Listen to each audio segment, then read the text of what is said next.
Yo soy el mayor Pino Arango Joan Camilo, oficial activo del Ejército Nacional. En este momento pertenezco a la Brigada de Ingenieros de Atención y Prevención de Desastres del Ejército Nacional, una brigada que existe exclusivamente para la atención, la mitigación, la prevención y la atención y respuesta inmediata de todos los desastres naturales, antrópicos que puedan existir en el terreno nacional o inclusive hasta internacional. Bueno, en este momento me desempeño como el oficial de logística y de proyectos de la brigada. La brigada, ¿por qué existe? Existe porque dentro de los estamentos legales que existen en el país hay una ley que es la 1523, que es la ley que habla de todo el tema de mitigación del riesgo. Esta ley establece que hay una estructura organizacional nacional donde el presidente de la República, digamos, es la principal figura para todo el tema de gestionar el riesgo y mitigarlo, evitarlo, prevenirlo y asimismo pues atenderlo. En ese sentido, el presidente de la República, con sus facultades legales, le da una prioridad de coordinación a la Unidad Nacional de Gestión del Riesgo. Y la Unidad Nacional de Gestión del Riesgo entonces divide esta responsabilidad en tres partes: en reducción, en conocimiento y en manejo. Entonces son las tres subdirecciones que tiene la Unidad Nacional de Gestión del Riesgo, que son la de conocimiento, pues precisamente conocer. La de reducción va encaminada precisamente a prevenir, a alertar, a decir, a reducir el riesgo. Y la de manejo ya es cuando se presenta la emergencia, ahí es donde entra toda la subdirección de manejo. La subdirección de manejo, a su vez, tiene entonces un sistema que es el Sistema Nacional de Respuesta, que es donde pertenecemos todas las entidades de respuesta del Estado, entre ellas, y muy importante, el Ejército Nacional, porque pues, el Ejército Nacional tiene un despliegue logístico a nivel nacional que es conocedor de todo el mundo. El Ejército Nacional está en todos los estamentos del país, en todo el territorio nacional y es de fácil acceso a todo el territorio nacional. Y eso es algo que el sistema de respuesta tiene que siempre prevalecer para poder llegar a puntos donde nadie más puede llegar en el momento en que nadie más pudo llegar. Para el ejemplo mejor es IOTA. Los primeros que estuvieron atendiendo IOTA fueron los militares, Armada Nacional y Ejército Nacional. Ahora vamos a hablar del tema específicamente de reducción. A pesar de que el Ejército Nacional no hacemos parte de esa subdirección y no estamos inmersos ahí, sí hay una parte en reducción donde nosotros hemos insistido y hemos aportado de manera, digo, muy eficiente, porque hay cosas que se pueden prevenir antes de que sucedan. Lo que estamos hablando específicamente, el tema de deslizamientos de tierra, es uno de ellos. Y para hablar de este tema, habría que entrar ya a mirar la misionalidad que cumplen los ingenieros militares dentro de la institución con sus trabajos generales de ingenieros, por ejemplo, para mitigar el riesgo. ¿Cómo se mitiga? Empezando, resulta que en el ordenamiento territorial hay un plan de ordenamiento que ya establece unas áreas críticas. Y hay que entender que pues nuestra cultura, siempre llevada a la contraria de toda la reglamentación que existe, terminan personas viviendo en esas áreas críticas. El ejemplo más claro de esta situación es Mocoa. Mocoa en el 2017 era una tragedia que se veía venir desde el 2008. 2008 no, perdón, desde el 2012, cuando se le dijo a todos estos pobladores: venga, ustedes están construyendo sobre un sitio que se puede haber afectado por una creciente del río, de los ríos. No construyan ahí. Ah, no, pues la gente siguió construyendo. Más allá de que la gente siguió construyendo, el sistema de gestión de alerta del municipio de Mocoa generó las alertas correspondientes a la Unidad Nacional de Gestión del Riesgo. La Unidad Nacional también generó las alertas correspondientes diciéndole por muchos años a la gente: venga, ojo, que esa zona es riesgosa. 2012, 2013, 2014, 2015, 2016 y 2017, ¡pum! Pasó lo que todo el mundo venía hablando desde hace más de 5 años. Entonces, lo primero a entender es que hay un tema cultural que hay que cambiar en la sociedad, que es importantísimo, que es cumplir las normas. Las normas existen por algo. Y dentro de los planes de ordenamiento territorial que entraron en vigencia en el país desde el 1997, y por ejemplo Antioquia es líder en eso, Medellín más que todavía, porque por ejemplo Medellín, a pesar de que no había entrado el plan de ordenamiento territorial, ya tenía proyectado cómo iba a ser su ciudad futuro. En el 95 crean el metro y ya lo tenían proyectado para muchos más años. Entonces Medellín es líder nacional en este tipo de estrategias. Entonces es importante generar una cultura primero de conciencia frente a los riesgos que pueden existir y entender que las personas que viven en esas zonas de riesgo hay que sí o sí alertarlas de, venga, ustedes les puede ocasionar, se puede ocasionar acá una tragedia. Es importante que salgan. Ahora bien, dentro de todo esto hay que también aclarar que a pesar de que planeamos y estamos siempre en vanguardia intentando actualizarnos frente a todo lo que está pasando, el clima y lo que está pasando hoy en el mundo con el cambio climático es algo que es completamente impredecible. Y esto ha afectado de manera muy drástica todos estos temas de los desastres. Porque entonces todos nos preparamos a principios de este año en Cundinamarca para atender todos los incendios que se nos iban a venir, como pasó el año pasado. Hubieron 27, sí mucho. Entonces quedamos todos miércoles. El año pasado fueron 240. Entonces quedamos con los crespos hechos y no pasó nada. ¿Por qué? Porque lo que hizo fue empezar a llover, que fue muy extraño para todos.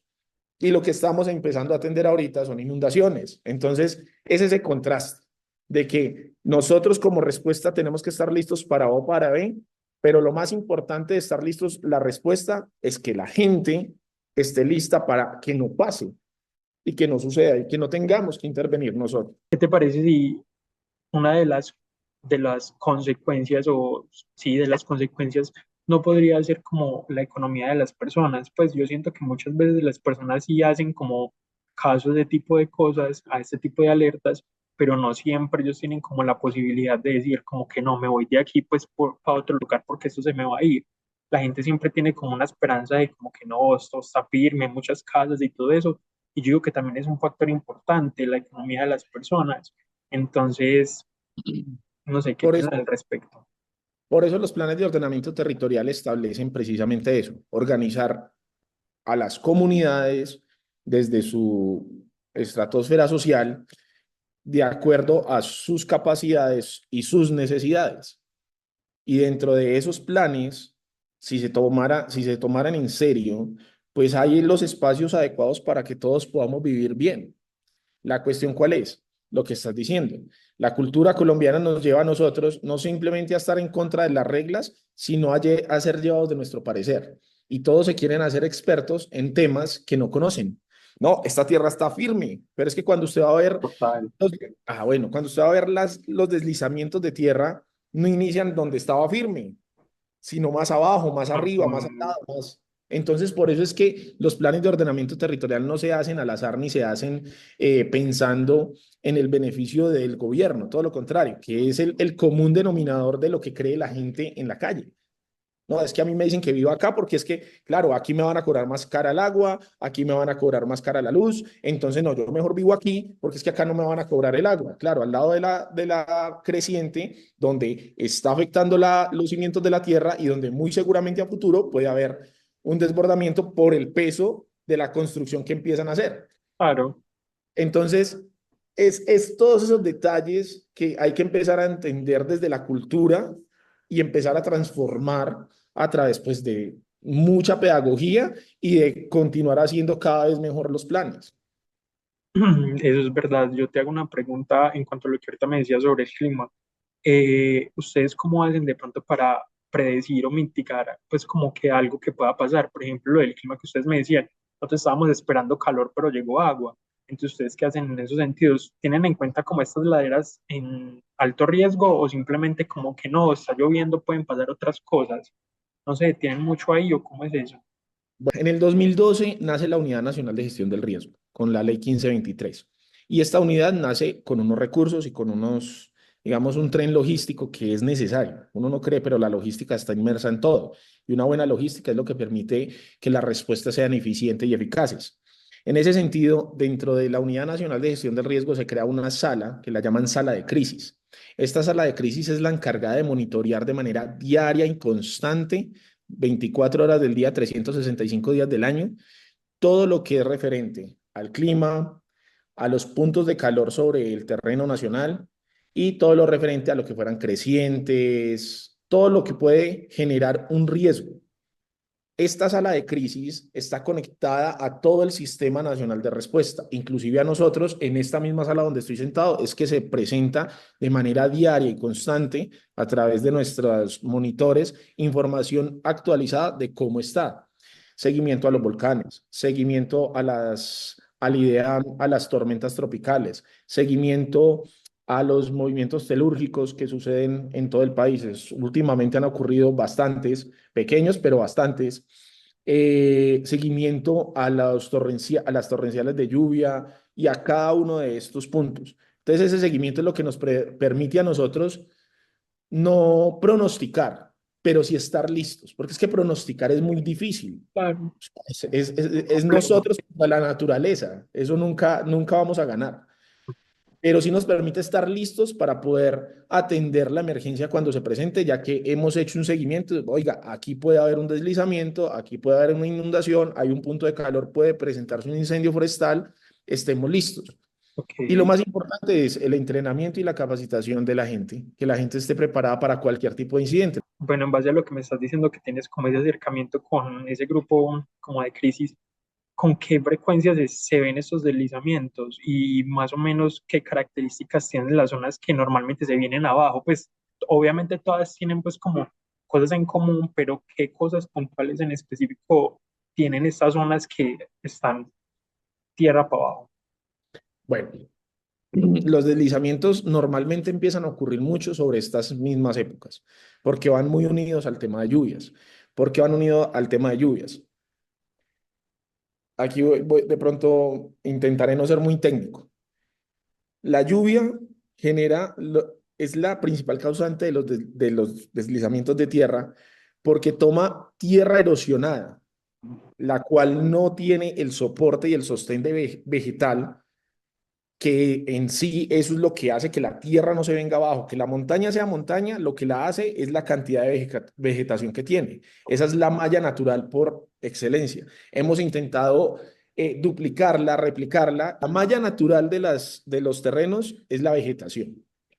Nosotros, los seres humanos, hemos con el tiempo ido ocasionando que estos eventos sean recurrentes, porque al nosotros hacer talas indiscriminadas, al realizar sembríos con químicos que erosionan la tierra y la dejan muerta, entre más erosiona la tierra, más frágil se vuelve. A esto le sumamos la temporada de lluvias, que lo que hace el agua es mover toda esa masa de tierra. Con esa combinación es que empiezan a ocurrir estos desastres. Ok. Entonces, ocurren porque en gran parte por nuestra falta de conciencia ambiental, que sería, suena trillado, pero en realidad es, por más cliché que suene, es cierto. La falta de conciencia ambiental en los seres humanos estamos ocasionando todo este tipo de desastres. Entonces, la recomendación siempre es atender los planes de ordenamiento territorial para identificar estas zonas en riesgo. ¿Cuáles son las zonas en las que más se presentan estos riesgos? Pues las zonas más montañosas, porque lógico, la gravedad hace su trabajo. Entonces, de arriba hacia abajo y la fuerza gravitacional hace que todo se venga para abajo. Es así de simple y por eso casi siempre la gran mayoría de situaciones de derrumbes pues se presentan en los sectores de las cordilleras, que es la gran parte. Si tú coges un mapa de Colombia y buscas dónde están las ciudades principales, todas están sobre las tres cordilleras principales. Ujú. Somos un país Total. bastante característico. Yo te hago una pregunta, yo creo que saliéndome un poquito como de lo que estamos hablando, pero eh, ¿hay cuando hay un deslizamiento, hay pues como una hinchazón de la tierra? Porque sabemos que cuando está en la montaña, pues la tierra está comprimida, ¿cierto? Entonces, cuando hay deslizamiento, pues hay más cantidad de tierra. Entonces, ustedes, por ejemplo, en ese grupo de crisis, pueden como saber cómo va a ser esa cantidad de tierra o más o menos como saber de qué magnitud va a ser como el impacto. Saber como tal cómo va a ser un derrumbe es imposible y es una Sí. mentira. Pero cuando suceden, a medida, lo que te digo, los sistemas de respuesta han avanzado de manera impresionante. Hace poco en la brigada recibimos unos equipos de aeronaves no tripuladas, de drones, que nos permiten hacer una georreferenciación de manera inmediata en cualquier sitio y darnos toda esa información de manera puntual y de manera precisa. Entonces, Son equipos que no solo tenemos nosotros, sino que tiene todo el Sistema Nacional de Respuesta. Equipos que nos permiten saber, venga, este deslizamiento, cuánta tierra movió y cuánta tierra hay debajo, cuánta capa de tierra quedó debajo de lo que antes era la carretera donde habían las casas. Hay una frase muy utilizada acá en la brigada: todo lo que tenemos ha costado vidas. La necesidad de saber cuánta tierra había para saber por dónde era que teníamos que ir costó vidas. Y por eso se desarrolló el software y se desarrolló la capacidad con los drones. Ok, Eso costó vidas. Entonces, si me preguntas si podemos saber, sí lo podemos saber después de. Antes de, lo único que tenemos son zonas de posible riesgo, zonas donde posiblemente pueda pasar. ¿Por qué lo sabemos?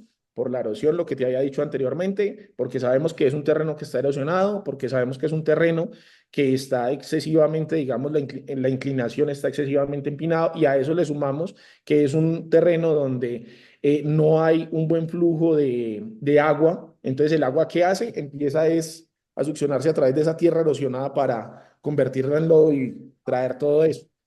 lo que me contabas que lo que hacían para mitigar cuando ya caía pues como la avalancha, lo que hacían para seguir conteniendo la tierra era pues como poner cemento. Yo veo que muchas veces también hacen como muros de contención por dentro, hacen pues como un poco de cosas, ¿cierto?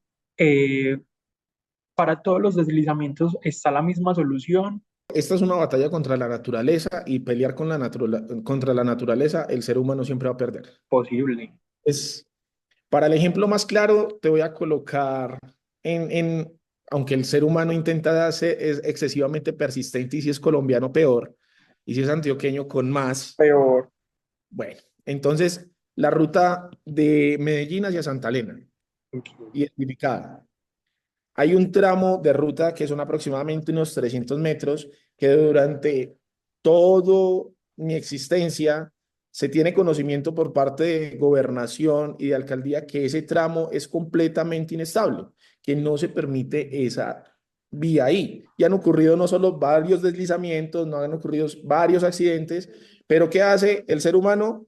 Limpie, medio organice la vía y sigan pasando. La solución más drástica para ese tipo de situaciones siempre es, hombre, ya la naturaleza nos dijo que por acá no, hágale por acá.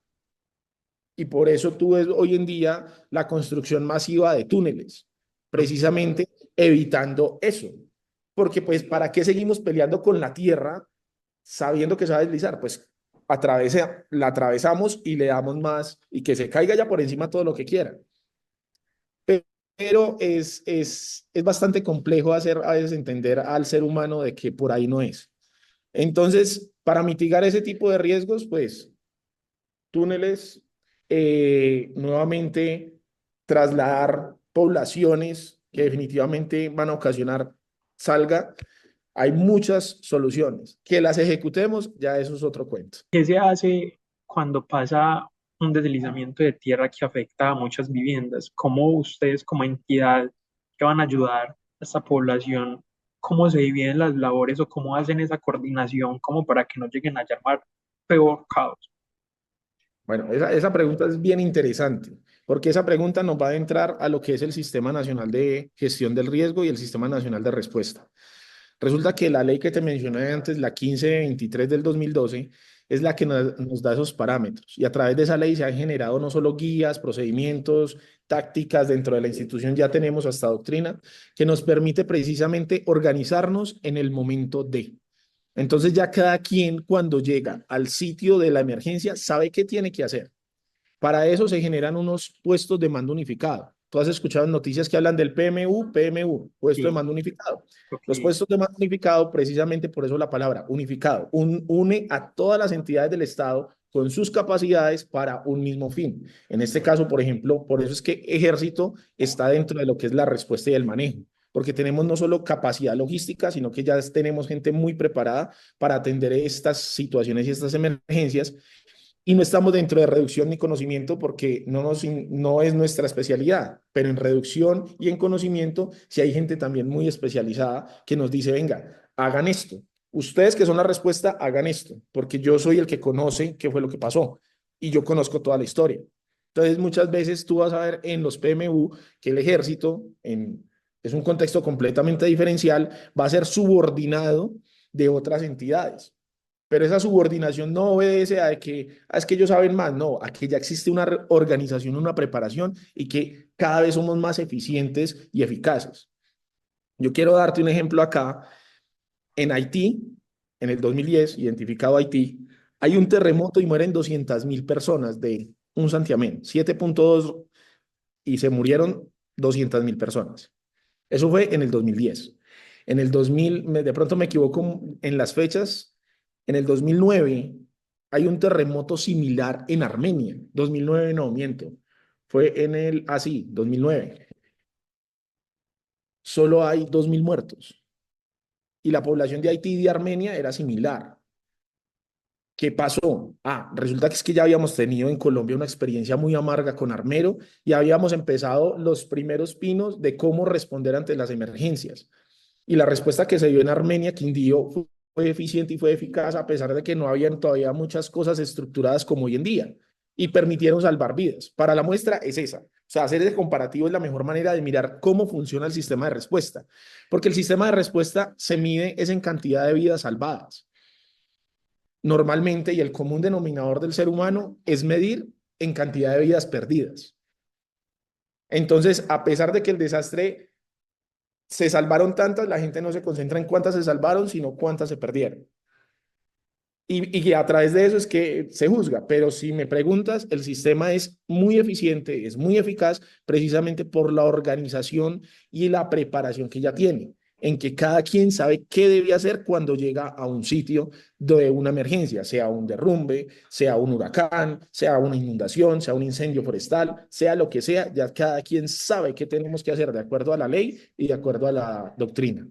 Desde el punto de la ingeniería, ¿cómo se puede identificar una zona que está en alto riesgo por primera vez? Pues no que sea una zona que ya le hayan dicho como que no, esta zona está en alto riesgo, no, por primera vez, ¿cómo se puede determinar eso? Bueno, lo primero es un reconocimiento visual. Eso es lo primero, llegar al terreno y empezar a buscar características en el terreno como las que te mencioné anteriormente, la erosión, los afluentes de agua, por dónde corre el agua. Lo tercero, mirar grietas dentro del terreno, encima del terreno, si hay agrietamientos, mirar en los históricos precisamente la sismología, cómo han sido los movimientos que se han ocurrido a través de esa misma zona, precisamente para ir haciendo esas evaluaciones iniciales. Pero a futuro, lógico, tiene que ser una evaluación más técnica con personas completamente preparadas que las tiene el país, que las tiene el sistema, precisamente para evaluar y dar un dictamen real de factibilidad si es o no es una zona de riesgo. Y por último, quisiera que me contaras de pronto algún caso que, en el que hayas participado sobre un deslizamiento que de pronto te haya marcado. No sé, cuéntame un poquito cómo la gestión o cómo fue, cómo es esto como de atender a personas heridas que perdieron su casa y no llorar, ¿cómo es esto? Yo personalmente en emergencias no he participado y sería un Ok, mentiroso total acá venirte a decir, no, es que hicimos, es que fue, no, eso es una mentira. ok, ok. Tengo contacto permanente, constante y mantengo mucho con nuestros soldados, que son los que están en primera línea siempre atendiendo esas emergencias y lo que he logrado conocer de boca de ellos es que pues son situaciones bastante complejas. Es muy difícil usted estar, por ejemplo, hace poco en Ibagué, hubo una situación de un derrumbe donde se vino abajo una casa y para nosotros, a pesar de que es una victoria, digamos, entre comillas, una victoria, es complejo que esa victoria se represente en un cadáver. Uno de nuestros caninos fue el que encontró el cuerpo que faltaba de la familia que había fallecido ahí, que era el de un señor.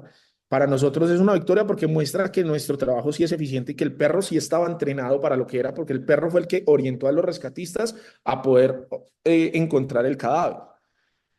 Pero ¿qué se siente en ese momento, dicho por los mismos soldados? Es una desolación bastante tenaz. Dentro de eso, por eso es que en la organización de la brigada debe haber un apoyo psicológico permanente para este tipo de situaciones. Aunque pues los soldados de Colombia están muy fogueados en todo este asunto. Son gente muy preparada y muy fuerte. Colombianos de pura cepa. No contigo, pero quiero saber de pronto algún mensaje como usted, porque tiene un cargo de líder, entonces, ¿qué mensaje de pronto le daría a estas poblaciones que están en alto riesgo y están encima las entidades? Ve, mira, aquí va a pasar un deslizamiento, ve, mira, esta quebrada se va a desbordar. ¿Qué le da más allá de decir que sean conscientes? Y más allá, yo siempre el mensaje que le dejo a todo el mundo es, hagan caso. Ok, Las cosas no se dicen por decirlas. sí, Y el sistema, las instituciones en el país son fuertes. Aunque la gente quiera, la opinión pública muchas veces